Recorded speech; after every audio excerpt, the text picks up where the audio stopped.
Hello students, Chandrika विद्यालय की तरफ से मैं ऋषि सर। क्लास 2 हिंदी मीडियम की हिंदी है, दूसरा लेसन आप लोगों को पढ़ाना है। पहला लेसन आप लोगों को पढ़ा दिया गया है, क्वेश्चन आंसर भी आप लोगों को बता दिया गया है। उम्मीद है आप लोग उसकी फेयर कापी बना चुके हैं। जो बच्चे नहीं बनाए होंगे उनसे रिक्वेस्ट है कि उसकी फेयर कापी बना के कंप्लीट कर लीजिएगा और उसकी तैयारी करिए, क्योंकि इसी अगस्त में अगले महीने में आप लोगों का क्वार्टरली एग्जाम, जो तिमाही का पेपर होता था, वो होगा। ऑनलाइन होगा या ऑफलाइन होगा वो आप लोगों को बताया जाएगा। बट जितने सब्जेक्ट पढ़ाए जा रहे हैं, जिसका वीडियो जा रहा है, उसकी तैयारी आप लोग अच्छे से करते हैं, ठीक है। दूसरा लेसन आज आप लोगों को पढ़ाना है। दूसरे लेसन का नाम है सफ़ेद हंस, ठीक है। किताब आप लोग खोल के बैठिए, जो मैं पढ़ा रहा हूँ उसको देखिए। और एक रिक्वेस्ट और है, जिन बच्चों के पास बुक ना हो प्लीज़ आप लोग जल्दी से बुक। तो दूसरे लेसन का नाम है सफ़ेद हंस। चलिए स्टार्ट करते हैं। रामदास एक धनी किसान था। धनी मतलब बहुत ज़्यादा पैसा था, लेकिन वह बहुत ही आलसी था, जिसके कारण वह दरिद्र बनता जा रहा था। दरिद्र मतलब पैसा कम होता जा रहा था, ठीक है। आलसी मतलब जैसे आपको पता है कि होमवर्क मिला है, ठीक है, होमवर्क आपने नहीं किया, दूसरे दिन आओगे तो आपको मार पड़ेगी ना, मार भी पड़ेगी, प्लस आप धीरे धीरे कमज़ोर भी बनते जाओगे, ठीक है। क्लास में आप अच्छे नहीं रहोगे। तो वही है कि पैसा तो वो था, लेकिन वो आलसी था। आलसी मतलब चलो ये काम आज नहीं कल कर लेते, ठीक है। तो ऐसा था, तो धीरे धीरे करके उसके पास जो पैसा था वो कम होता जा रहा था, दरिद्र बनता जा रहा था। वह ना तो अपने घर के सामान की देखभाल करता था और ना ही अपने गाय भैंसों की खोज खबर रखता था। वह कभी भी ना अपने खेत देखने जाता था और ना ही खलिहान, ठीक है, खेत वेत घूमने नहीं जाता था। उसने सब काम नौकरों पर छोड़ रखा था। उसके आलस और कुप्रबंध के कारण उसके घर की सारी व्यवस्था बिगड़ गई। उनका आलस इतना था, नौकर हैं सब नौकर देखेंगे, ठीक है, तो उनके घर की व्यवस्था सब बिगड़ती जा रही थी। एक दिन रामदास का मित्र श्यामलाल उसके घर आया। श्यामलाल ने रामदास के घर का हाल देखा। उसने यह समझ लिया कि समझाने से आलसी रामदास अपना स्वभाव नहीं छोड़ेगा, इसलिए उसने अपने मित्र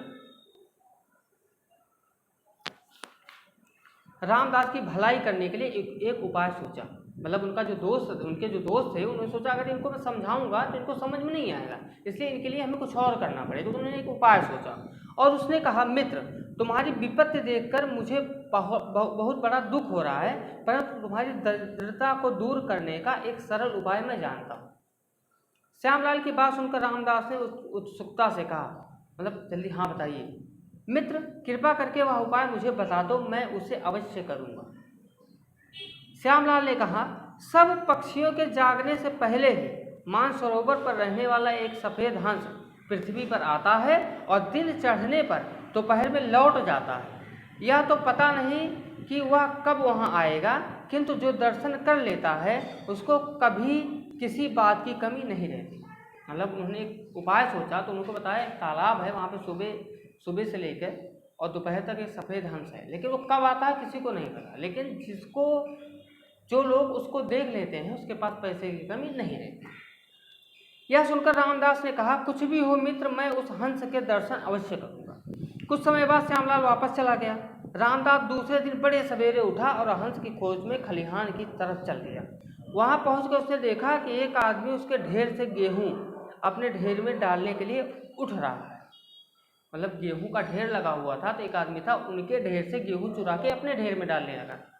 रामदास को देखकर वह व्यक्ति लज्जित हो गया और क्षमा मांगने लगा। मतलब वो सोचा गलती हो गई। खलिहान से वह घर लौट आया और फिर गौशाला में गया। वहाँ का रखवाला गाय का दूध दूहकर अपनी स्त्री को दे रहा था, अपनी पत्नी को। रामदास ने उसे डांटा।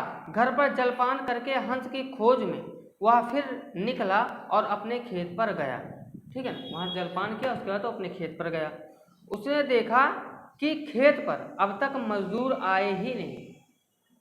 जैसे वो पहले जाते नहीं थे तो उनको कुछ पता नहीं था, लेकिन सफ़ेद हंस के चक्कर में वो सब जगह जाने लगे तो उनको सब पता चलने लगा कि क्या हो रहा है, कैसे, ठीक है। मजदूर आए नहीं थे तो वहाँ रुक गया। जब मजदूर आए तो उन्होंने देर से आने का उलाहना किया।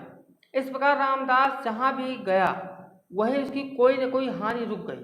अब रामदास प्रतिदिन सवेरे उठने लगा और सफ़ेद हंस की खोज में जाते समय अपने खेत खलिहान और गौशाला में चला जाता, ठीक है। धीरे धीरे उसके नौकर डर की वजह से ठीक से काम करने लगे। उसके यहाँ चोरी तथा लापरवाही होनी बंद हो गई। जिस खेत में उसे 10 मन अन्न मिलता था, अब उसे 25 मन अन्न मिलने लगा।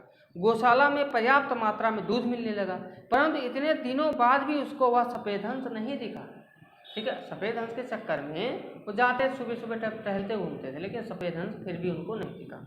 एक दिन रामदास का मित्र श्यामलाल फिर उसके घर आया। रामदास से कहा, मित्र, सफ़ेद हंस तो मुझे अब तक नहीं दिखा, किंतु उसकी खोज में लगने से मुझे बहुत लाभ हुआ। श्यामलाल हंस पड़ा और बोला, परिश्रम करना ही सफ़ेद हंस है, मेहनत करना ही सफ़ेद हंस है।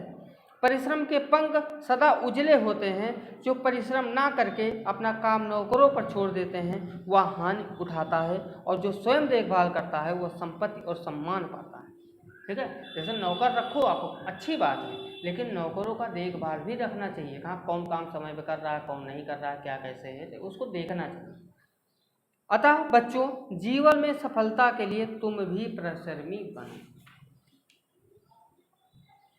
ये आपका लेसन दूसरा समाप्त हो गया, सफ़ेद हंस।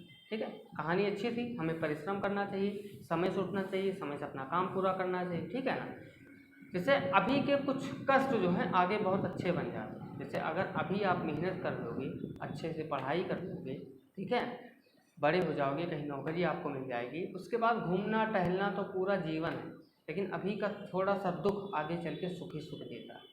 ठीक है, तो अभी हमें ज़्यादा से ज़्यादा मेहनत करनी चाहिए। उसके बाद तीसरा लेसन है माँ का प्यार। ये आपको नेक्स्ट वीडियो में बताएं।